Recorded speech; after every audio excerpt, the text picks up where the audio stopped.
What was 2021 like as a year? Oh.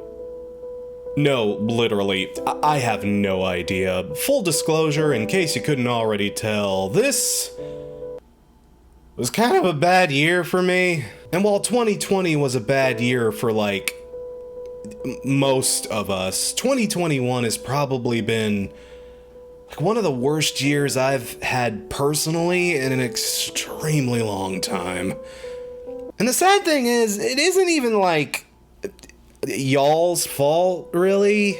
Plain and simple, I was working too hard. All over the map, at both YouTube and at my day job. I burnt myself out in a very bad way. Dangerously bad. Family drama, work drama, YouTube's usual drama, the continued drama that the universe just keeps doling out, and under the pressure of it all, what can I say? I just buckled.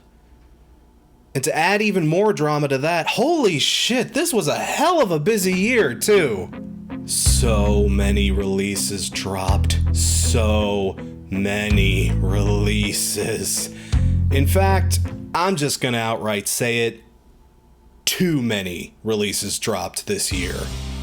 Like, everybody dropped something this year. Nearly fucking everybody. Adele, Billie Eilish, Iron Maiden, Drake, Ed Sheeran, Taylor Swift started re-recording her work this year. Fucking Lana Del Rey released 2 records this year. And I didn't listen to any of them. No, really, I didn't listen to any of them at all. I couldn't handle it. Even if things hadn't been crazy for me behind the scenes, I feel like this still would have been the year to break me. It was just overwhelming, the amount of stuff that came out that you had to pay some kind of attention to.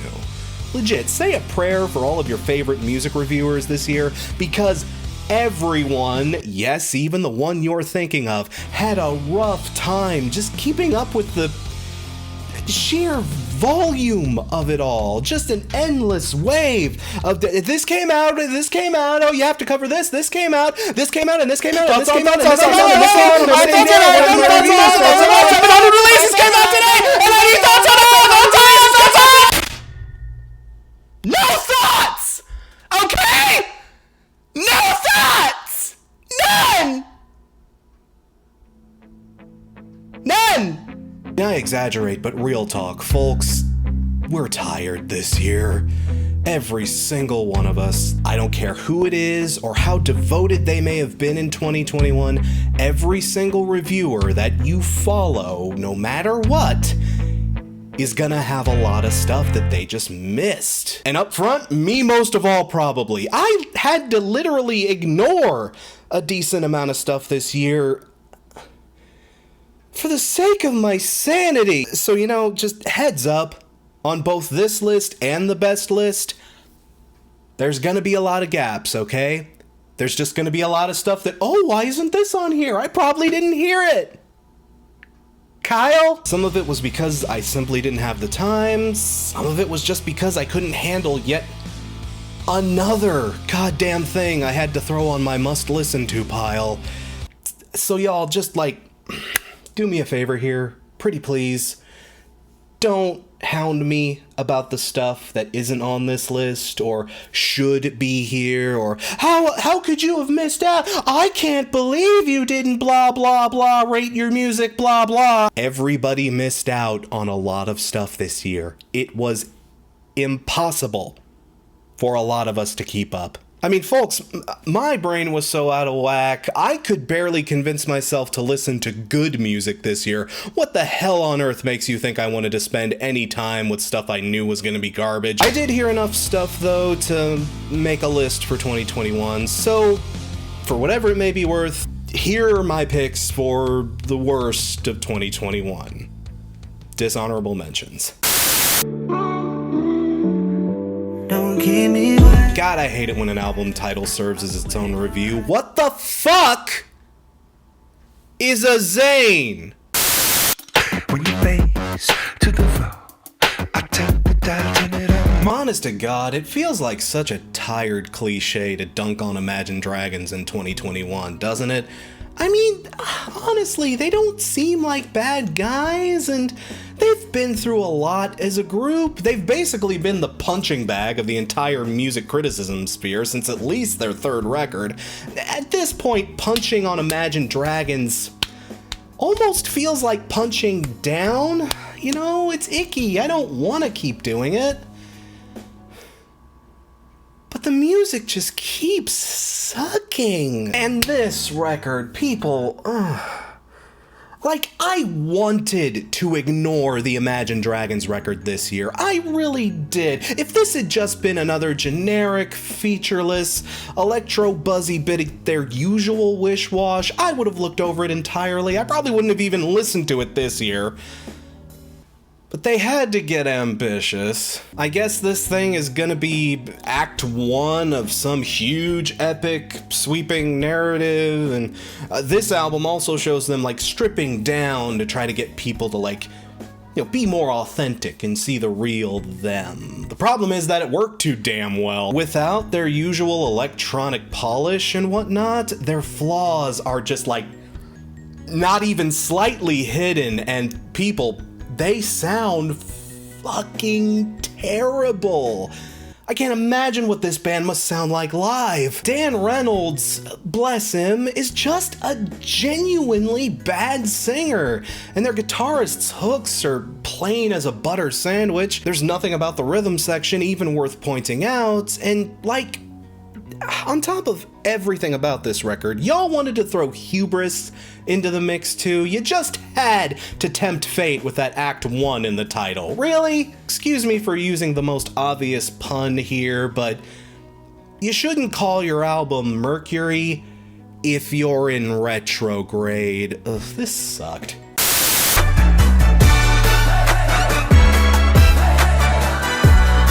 So here's the thing, there was one notable theme from the worst albums I listened to this year that I was able to pick up on, even with my sparing involvement in popular music. And that theme for this year was, sadly, disappointment. There are a lot of artists on my proper worst list that should not have found their way to a worst list in any year, and the numbered spots are saved specifically for them. The bands we know didn't stand a chance, yeah, who cares? I mean, yeah, AJR sucks. They suck. They've always sucked. We've all pretty much known that they've sucked at this point. And you know what? To their credit, I'd honestly argue this is probably the best record they've put out to date. But it's still an AJR record. It's idiotic, it's shameless, it has the social and societal awareness of a 22-year-old shut-in whose only social activity is doxing people who say mean things about their favorite K-pop group. The band is basically a real-life version of Hooray for Everything from The Simpsons. And all the racers sing, do. Like, we all get it, it's bad, they're bad, we know it's bad. But I'm sick of harping on about them. It's the Imagine Dragons problem, where I feel like I'm beating a dead horse, and frankly, the whole toxicity behind a lot of their hate-dom has also gotten really icky over the years. And I fully realize I'm at least partially responsible for helping to spread that, but y'all, I don't know, I'd rather just learn a lesson from all of this and just, like, move on from this band. I mean, I guess at this point you can consider AJR in the bin at this point, but, like, not even for any huge reason, just because, like, I would rather not. Wouldn't we all rather not? Searching and searching for someone to save my soul. Ooh. Again, this is another one of those dead horse bands I kinda wanna stop kicking, but Maroon 5 hasn't been good in decades, but at least through some bizarre phenomenon, they were able to maintain, like, chart success and relevance this whole time. This record, though, wow, fuck. This band has made some boring records, but this thing absolutely takes the cake. Even for them, good lord, I'm almost impressed by how nothing this album is. These guys brought in Stevie Nicks, Her, Juice WRLD, and Nipsey Hussle from beyond the grave. They even got Megan Thee Stallion freaking involved. And they still made something that sounds like a Kmart loudspeaker desperately begging to die. Finally, Maroon 5 is over. Hallelujah. Freaking Luya. If all of y'all want to stop paying attention to Maroon 5 from now on, I'm 100% on board with that. Goodbye.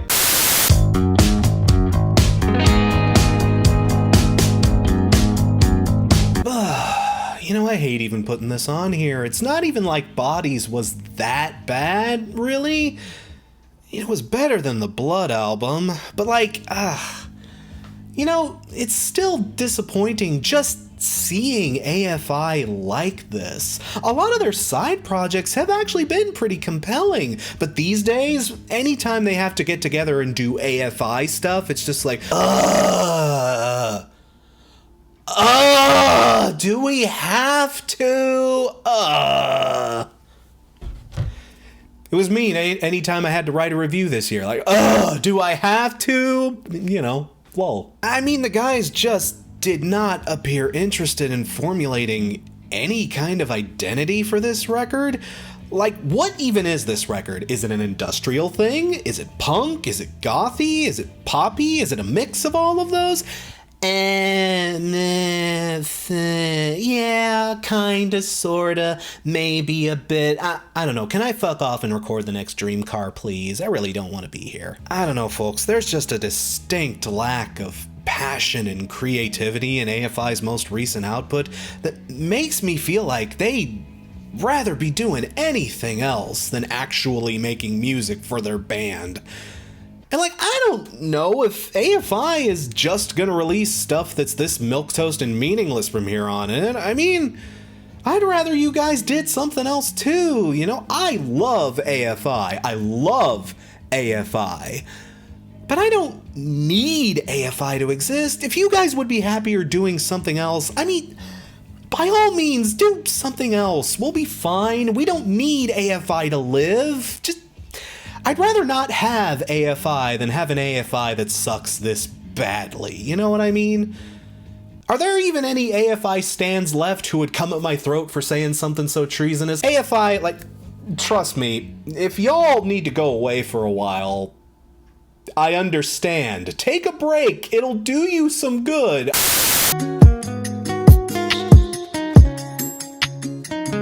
Seriously, what made you think going Latin was a good idea? And that's all for the dishonorable mentions.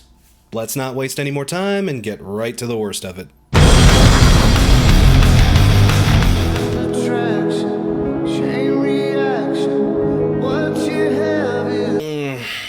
Okay, so confession time. Remember my initial Fimi review of this thing? Remember that?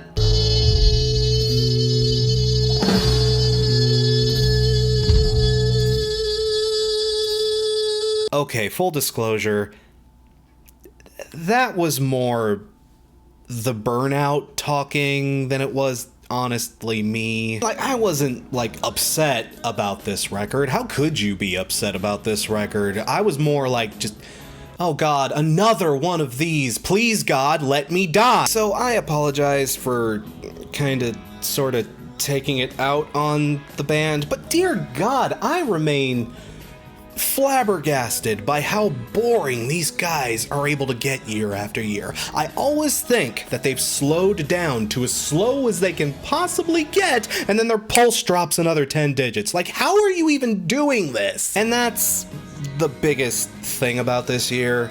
There isn't a single artist on my worst list that hasn't released at least some good music in the past. And yeah, Kings of Leon used to rip. Even some of their more relaxed, mellow stuff has been decent, but this record, man.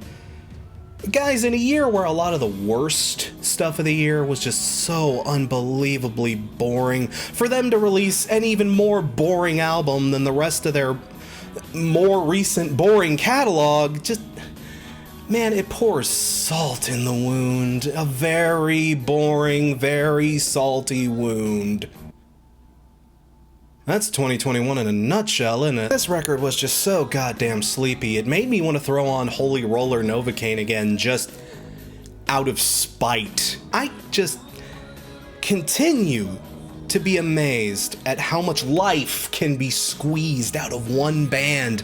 Unless their next album is just a bottle of melatonin with a 5-syllable name, I literally don't see how they could get any sleepier.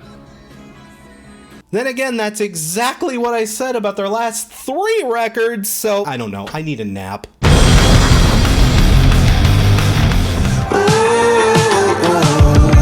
It's alright, you said. I got my hand.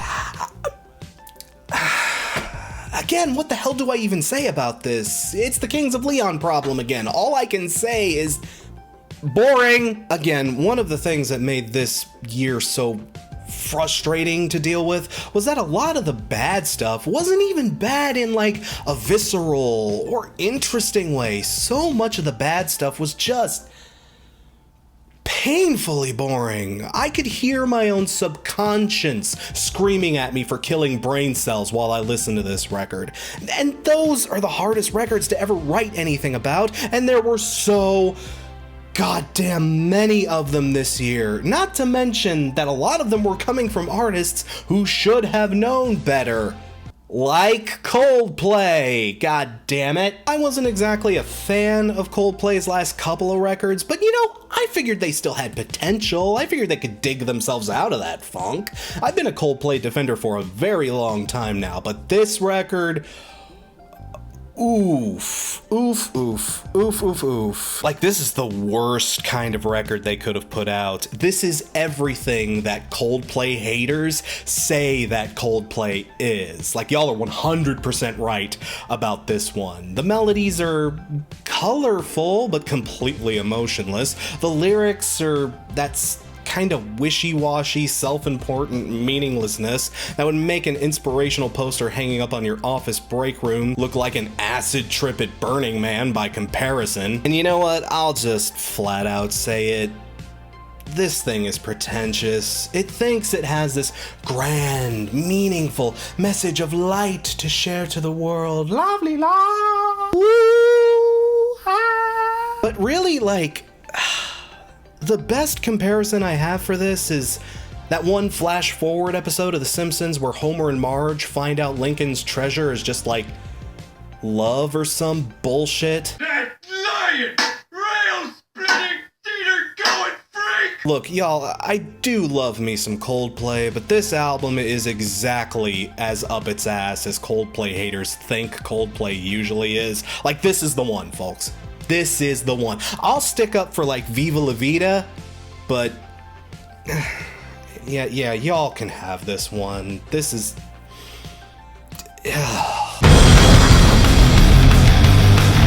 I hate the winter, can't stand the cold.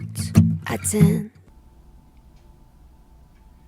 What the fuck happened to Lorde this year? This one surprised the shit out of me, I won't even lie. I'm actually a big fan of her last 2 records. Fucking Melodrama is just like, oh, y'all. But oh, people, the drop off with this record is sharp. Lorde always had a panache for minimalism, but on this record, she often goes so minimalistic that she forgets to do stuff. And the lyrics on this record, oh my god, they absolutely got pushed off of a cliff. Hell, I honestly think this record's worse than Coldplay in that regard. With Music of the Spheres, god, even that album title is boring, Jesus. You can at least tell that Chris Martin is like trying to approach a point with all his saccharine lovely love is lovely bullshit. Love, love, woo! Ah. Lorde, on the other hand, with her and this weird fucking gemstones, personal aura, flush out the toxins, the bun is in your mind, all this hippy dippy bullshit. Oh, folks, she's starting to lose the plot. I hate saying that, but yikes. She's actually starting to become become the type of vapid, brain-dead celebrity that she was so good at, like, rallying against in her older work. But you know what?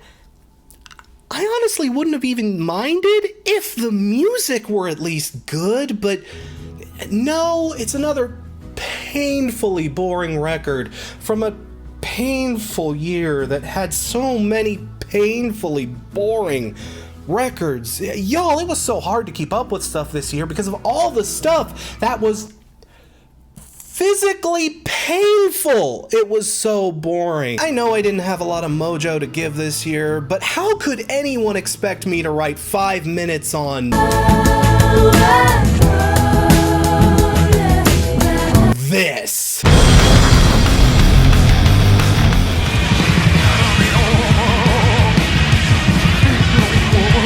Oh my god. Oh my god, people. Like, I almost want to give this album some credit. I honestly do. You know what? At the very least, this one wasn't boring. Not at all. It just pissed me off. Ugh. Okay, say what you want about Coldplay or even Lorde's records being pretentious. They at least felt like they were attempting earnestness. They tried to be earnest and just failed. These idiots, these fucking cum goblins are the type of cynical, try-hard, Reddit fuckboy scream clowns that only exist so that the most unfuckable wasteloids on Rate Your Music can harass the normies into feeling bad that they like Idols or Frank Carter or whatever the fuck. This is... if an entire band could personify themselves as a punchable face, they would be Viagra Boys. Which is really apt considering their singer looks like this. I mean, but again, it's yet another album this year that thinks it has more to say than it actually does, and is just absolutely insufferable about it. It's the equivalent of a weird crypto bro at the bar desperately trying to convince you that his NFT of a fuck ugly monkey is the wave of the future and you should totally sleep with him because of it. Like, I wanted to throw my drink in this album's face. Holy shit. It's an album that has nothing to say and yet somehow says even less than that. It claims to experiment but only pulls out the same old tricks you already saw other bands do better 3 to 5 years ago. And for fuck's sake, if your record is going to have long instrumental interludes, tune your fucking instruments! This is the record that killed the saxophone trend. R.I.P. See the world, especially France. I want to see them Frenchies sing and dance. So, you ever get introduced to a new person by either a friend or an acquaintance, but in meeting them, you can just tell shit ain't right with them? Maybe at one time in their life they were a pretty decent dude, but they've been going through a lot of hard times, or they've been dealing with a lot of personal shit. I don't know, they're struggling with a lot right now. You can just tell when you meet that person, you're meeting them at like one of the worst possible times you could have met them. So yeah, 2021 was the year I was introduced to Hobo Johnson. I mean, there's almost something to say about records that legit tell you they are going to alienate you, and in fact do just that. Can I even really take points off for that? It's truth in advertising. But like, yeah, folks, even if you succeed at your goals, if the very goals themselves were just awful ideas, yeah, I can't get behind that. And these records, it made me sad just to sit through them. Like, man, I'm not even all that terribly familiar with Johnson's body of work, and even I can tell dude is batting way below his average on this. He's having... Oh my god, this reference is gonna hurt for some people, and I'm sorry in advance, but he's having, like, a Spoonie-esque breakdown right now. In trying to sit through both of these records, I just felt dirty, like more in a I shouldn't be listening to this kind of way, like I'm clawing through someone's personal like diary or a bunch of text messages they didn't want people to see and they shouldn't see. It feels like these records are revealing way too much about the guy, like I don't know, it was tough to sit through these people, and not just because they're pretty shitty on top of all the emotional stuff. Frankly, I don't even know what's worse. The fact that these records probably reveal way too many intimate details about a man's downward spiral and his continuous losing battle with mental illness, or all I see is poop. The world's fucking shit. I'm a piece of shit too. how much of it I actually related to in 2021. Good Lord, people, when you can see yourself in a Hobo Johnson record, it's time to go to therapy.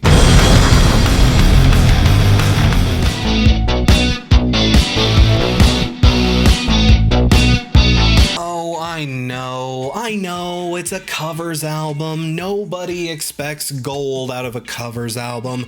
And I promise, I did go into this record with appropriately tempered expectations, but even for a covers record, this is criminally bad. The whole time listening to this, the biggest thought that entered my head was just, why? Why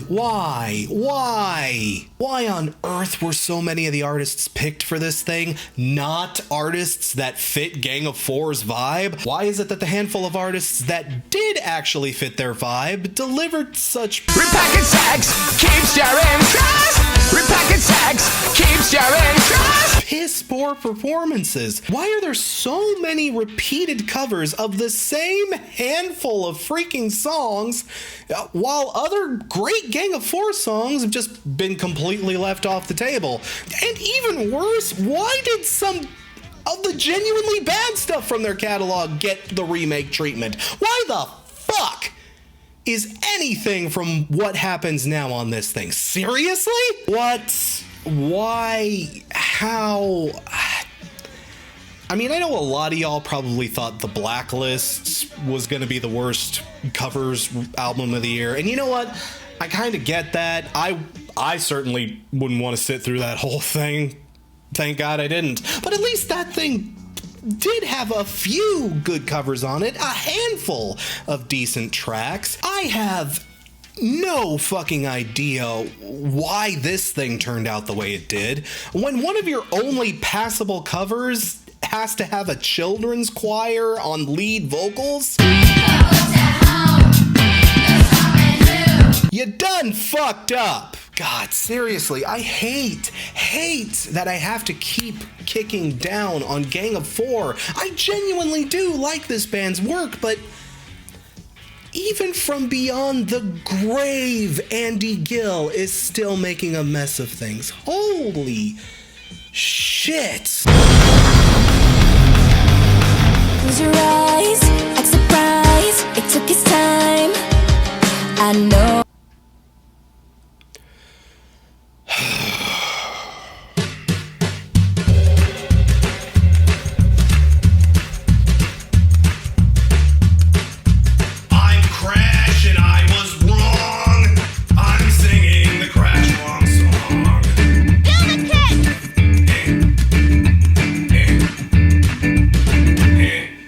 This one just hurts. I loved Pale Wave's debut. I was like one of the 5 people who actually did. And I was so confident. I was so sure they were gonna prove themselves on their next record when they built off of that foundation and showed us what they were truly capable of. And instead they just became Avril Lavigne. What in the sweetest hell convinced them to do this? Maybe the chilly reception of their debut made them think they had to change things up for folks, but oh my god, they changed things up way too drastically. Almost none of their original sound survived, and they transitioned into a style that really doesn't fit them well. And it wasn't subtle or anything either. They started as this, poppy, electronic, glittery thing with just like the teensiest bit of mall goth to taste, and then boom, why have to make things so complicated? And again, if the music were at least good, I wouldn't even be down on the style change. I mean, honestly, the lyrics are still pretty okay. The two primary songwriters for this group both had major coming out experiences during the making of it, and I did appreciate them tackling those themes in their songs.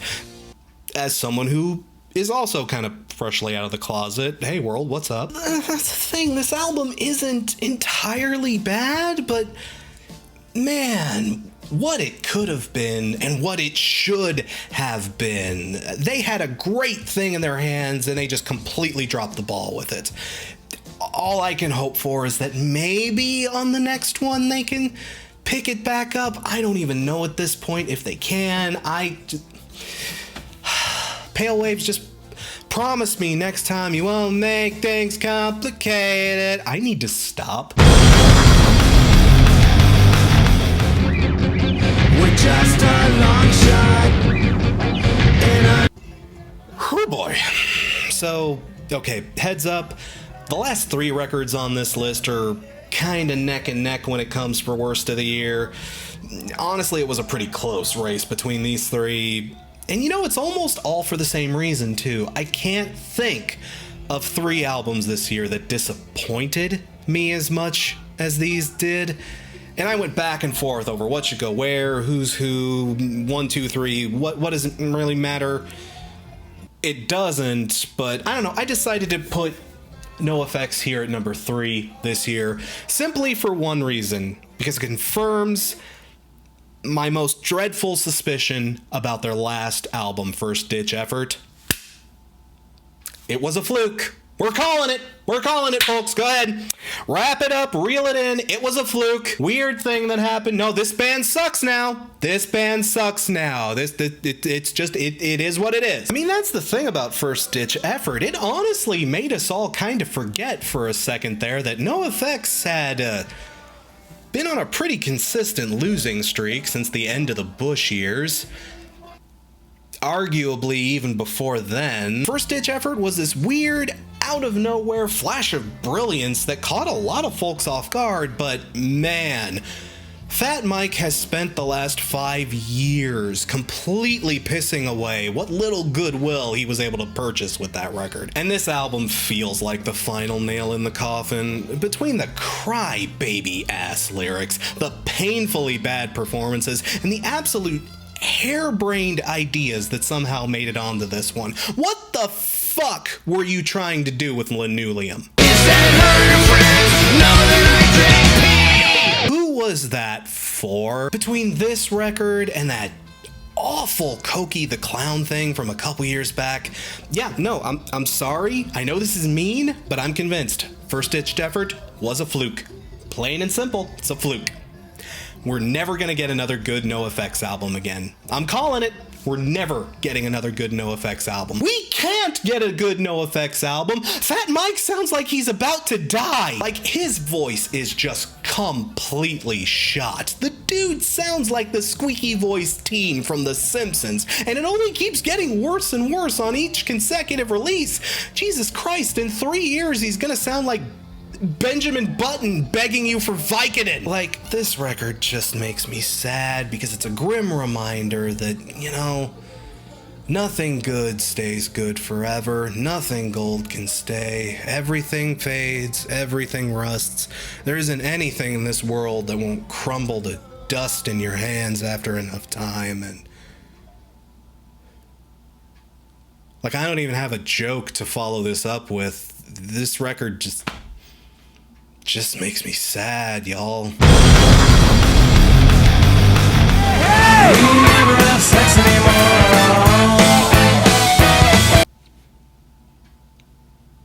God God, I feel like I'm starting to repeat myself here, but what the fuck happened? Okay, seriously, we knew this album was in trouble when delay after delay after delay kept happening with this one. But, you'd figure 9 years in the oven would at least give them time to polish things up a bit, or that they'd at least come up with some original ideas. Hell, that they'd write some original songs? Is that too much to ask at this point? For real? 9 goddamn years you had to make this thing, and you had to resort to the public fucking domain and covering yourself badly? I wasn't too thrilled with the last few Offspring albums, personally. I don't know, I'm not a big fan of their later outputs, but at least you can make a case for a lot of their post-Americana stuff. It's debatable, you can make a case for stuff like Splinter or Rise and Fall, Rage and Grace or whatever. This one, if I didn't know better, I'd say it was a troll. It feels like the kind of album you make purposefully shitty so you can get out of a bad record deal. But fun fact, the band actually lost their record deal in the process of making this one, so why the hell does it still sound like this? Oh my god, it's so bad. It's so genuinely bad. The only thing that really stops this from being number one in my book is that I kind of suspected this one was going to be garbage. I mean, all of the signs were there. The horrible, drawn-out production process, the weird, off-putting first singles. Folks, the signs were all there. I don't know. The one thing that kept them off the tippy top was I've been off the Offspring bandwagon for a while now. I wasn't really invested in this record. I feel bad for all the Offspring fans who actually were, but no, even as disappointing as this record was, it wasn't my biggest disappointment of the year. No. Sadly, that honor goes to...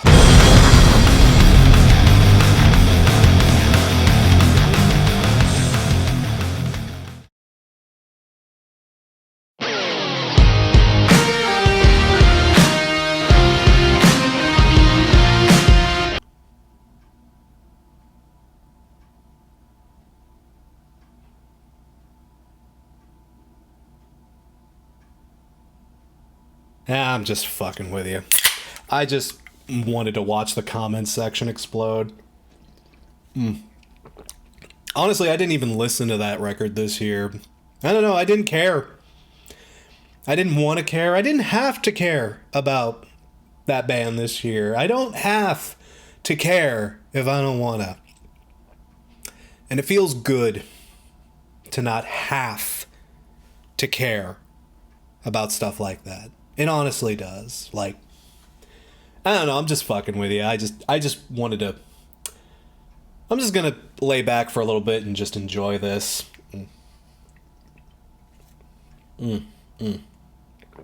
Oh, just look at them go. Y'all, it's been a hard year. Let me have this. Alright, for real though. What the fuck a day to remember? 'Cause I know I got you. And you know you got me. Well, it's official. A Day to Remember is the first band to make both the top of my best list and my worst list. Please, God, let them be the only band to actually do this. And real talk, there probably were worse albums that came out this year. I heard that new Atreyu was really, really bad. I didn't seek out a lot of the obviously bad stuff like DJ Khaled or that literally offensive Sia thing, or oh, fuck you for breathing. And like I said in my initial review of this thing, there honestly were a few tracks on this album I did genuinely enjoy. But also, like I mentioned up top, every single entry on this list, in some way, shape, or form, disappointed me. That's what made this list so painful to put together, because of how disappointed that all of these artists had to show up here. And while there may be technically worse albums out there, no one record disappointed me more than this one. I just do not understand what even happened here. The story coming off of Common Courtesy was such a glorious triumph, wasn't it? They'd slapped the jaws of Victory Records from off their necks and finally had the freedom to make absolutely kick-ass music independently. And while Bad Vibrations wasn't my favorite record by any means, it was still a solid and perfectly respectable piece of work. And then... wait till I get some fuck you money. The only thing I take comfort in is knowing that someday this album will probably make a good episode of Train Records. Again, I just have to ask, what in the hell happened here? Did they get screwed over by the label? I mean, they did sign to Fueled by Ramen, aka Where Pop Punk Goes to Die. Was it COVID? Were they just deluded? Was it a mixture of all those things?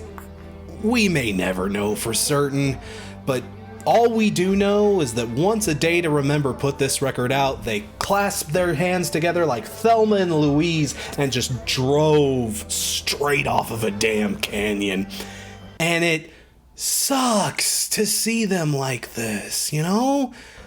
Again, because the band we all know and love is still in there. Again, there's a handful of decent tracks on this record, but, you know, in a way that honestly makes the album worse, because, you know, like, you can literally hear the band we love and want to hear just suffocating and dying under all of that fuck you money. Fuck money, baby. Fuck money, baby. Green and black.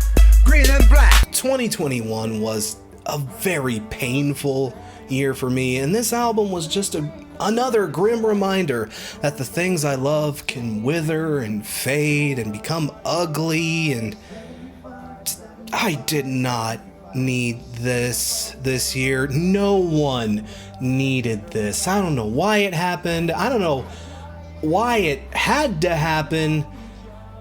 All I know is fuck this record and fuck your fuck you money and fuck your weird pervy psycho bassist too. Why is every pop punk band like this? Why is every pop punk band like this? Why? But hey, there you go. That's my worst list for 2021. Again, there's probably a lot of stuff I missed, but, you know, feel free to politely discuss it in the comments. Thanks again for watching. I'm Crash Thompson, and I'll see you guys in the best of 2021 video. Cheers.